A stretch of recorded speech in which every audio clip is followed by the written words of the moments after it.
What's up guys, welcome back to another TENFITMEN video. Today we're gonna work on the forehand.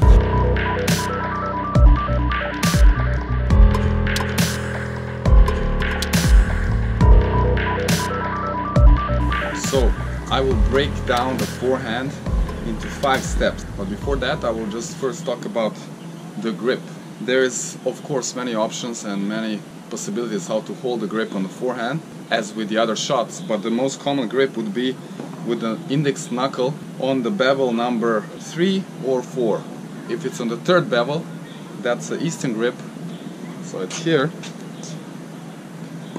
Eastern, or if it's on the 4th, that becomes semi-Western, and then the 5th Western grip. So I recommend somewhere between the 3rd and 4th bevel, which is semi-Western grip. I hold it more towards the Eastern, and this is also Roger Federer's grip. So somewhere around 3rd and 4th bevel. Okay, so the 5 steps would be as following. The first step, that will include the initiation of the swing as in any other shot, and it's called a unit turn, so it will look like this. Of course, after the split step,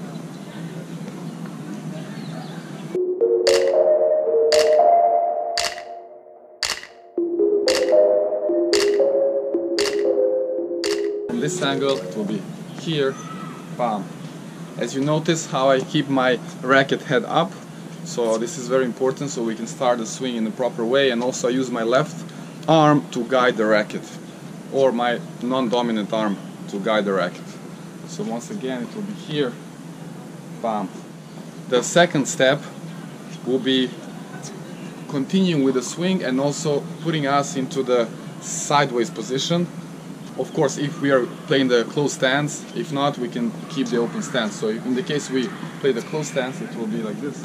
Hop, here, continuing the swing and making the side step.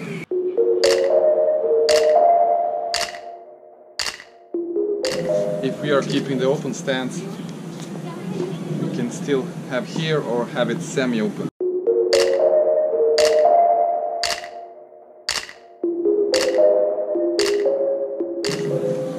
This depends of course on the ball. If the balls are easier or shorter, we'll most likely play in the closed stance. If we are behind the baseline or a little bit in a defensive position, we will use the open stance or the semi-open. Let's say we will choose to play the closed stance today, so I will always demonstrate in such way. The 3rd step will be after the initiation, after the continuing here. Now the 3rd step is very important.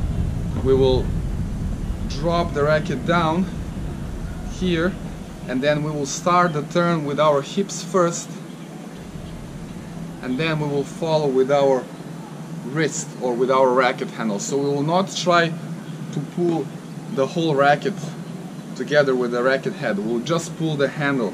So we'll first come here, we'll get in the sides position. Now the 3rd step starts here with the first turning our hips first and then following with the handle racket like pulling a rope.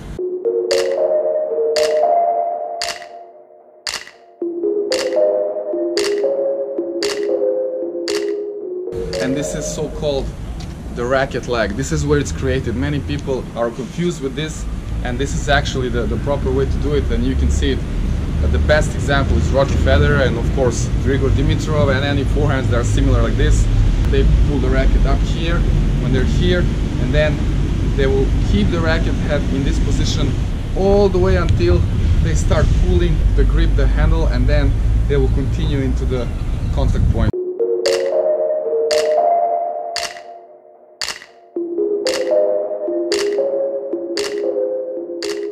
So that will be the step number 4.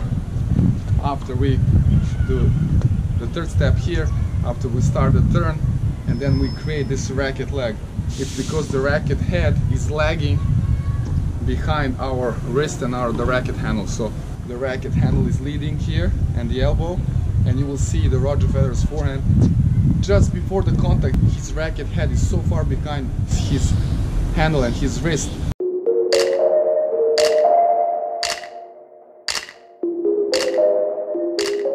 And that's where the most momentum is created. So when he goes to the contact point, the speed of the racket head is very, very high, so he creates a lot of power there. Again, here.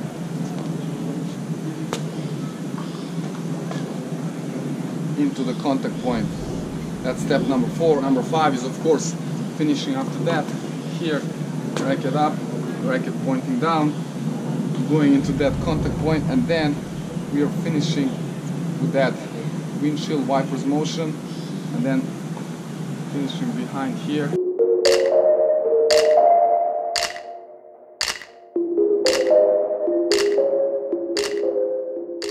Of course, in the momentum we will turn our body, so we will finish here depending on the ball. Is it close to us or if it's a bit further away?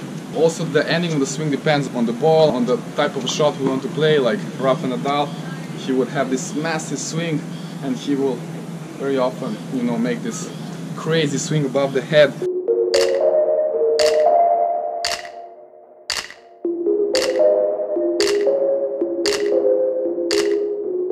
While some other players like Sock, he will finish it very low and here.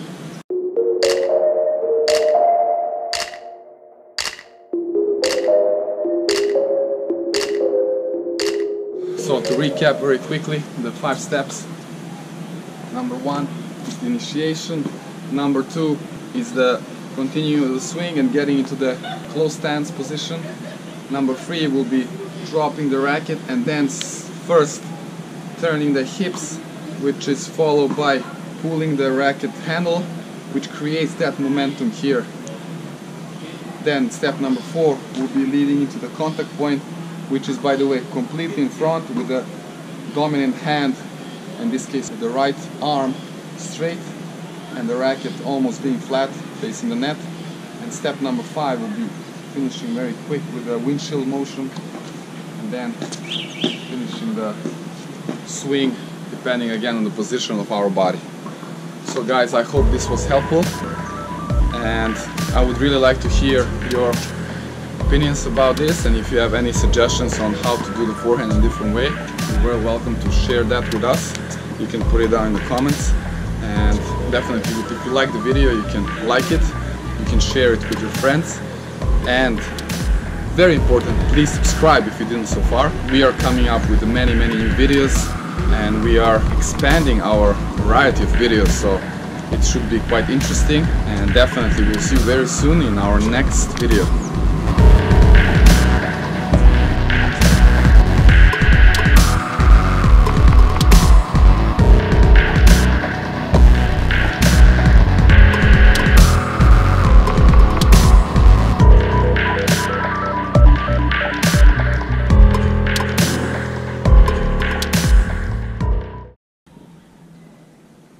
Two important things that I would like to add in general for the forehand, and that can be considered like a small secrets, and that some people, especially on the lower level, don't actually do. The first one is when you're doing that turn, when you're getting in that side position, look at my left arm. It's completely pointing to the side. I'm not pointing straight forward or pointing to the ball. I want to point completely to the side or even behind. You can see this with Roger Federer's forehand, with Rafa Nadal's, with Novak Djokovic. Everybody's doing that all the way, so we can have a more turn, more body rotation here when we hit the ball. Number 2 is when we make that swing, when you come here, the racket is pointing down when we started to make that turn, but look at my elbow, it's away from the body. If you get your elbow stuck here, then that can be a problem. We want to have an elbow away from body, a little bit high, so we can create that leverage on the forehand that can create a lot of power.